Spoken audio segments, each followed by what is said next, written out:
What would you do if somebody else's client wanted to hire you? Leave a comment down below, because that's what happened to me on this shoot. And later on in the video, I'll explain how I approached this situation and how I was able to keep my client happy and win a new client.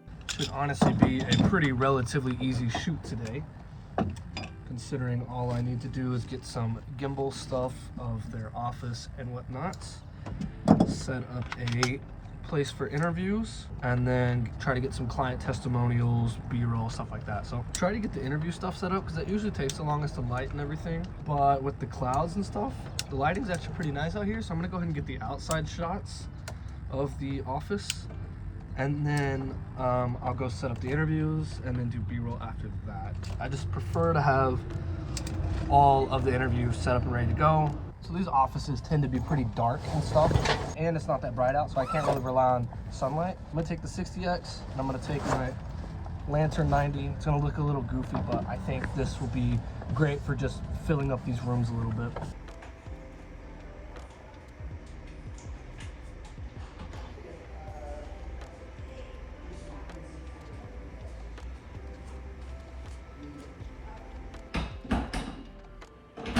I did end up switching to my 200X because the 60X wasn't filling up the room the way I'd wanted it to. This is probably a bit overkill, but I've got this window here that's gonna go into the room where we're gonna do the interviews. So I think I'm gonna blast the 600X through here. Part that's gonna suck it up is just trying to adjust this back and forth looking at the camera. I really need to get a director's monitor. This is what I'm working with.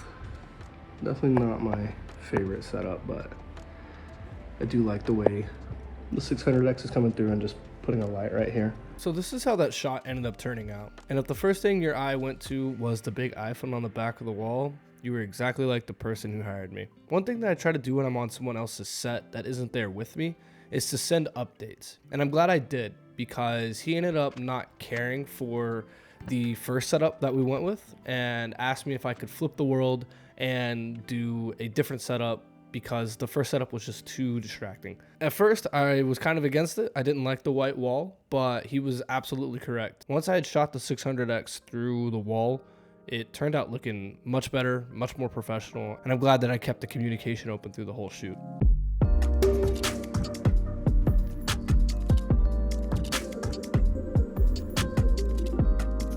I made a dumb choice by not just like putting everything on the cart and loading it in. I've walked out here probably 10 times trying to grab something or whatever.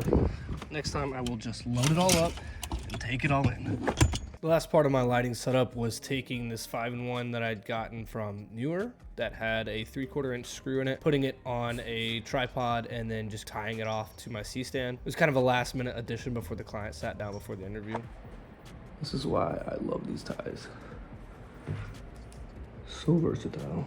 This is definitely a great idea. Glad I did this. I think it added so much to the setup, considering the background was pretty bland. So about a year into that, I changed my degree to education. I thought that was better suited for me. I finished that and became a 5th grade teacher.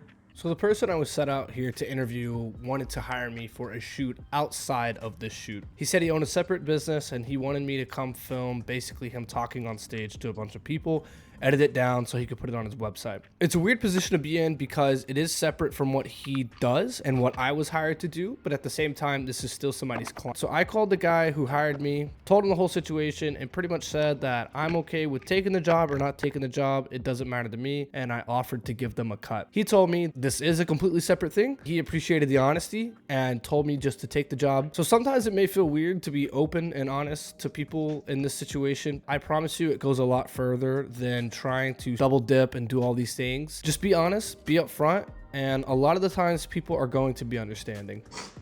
I'm not a handyman.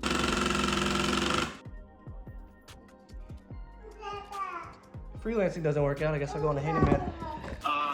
No, I liked your portfolio site, man. Yeah, 2 p.m. on the 24th.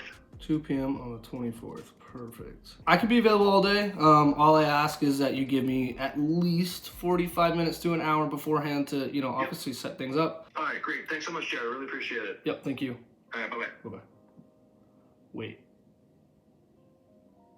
I didn't discuss price.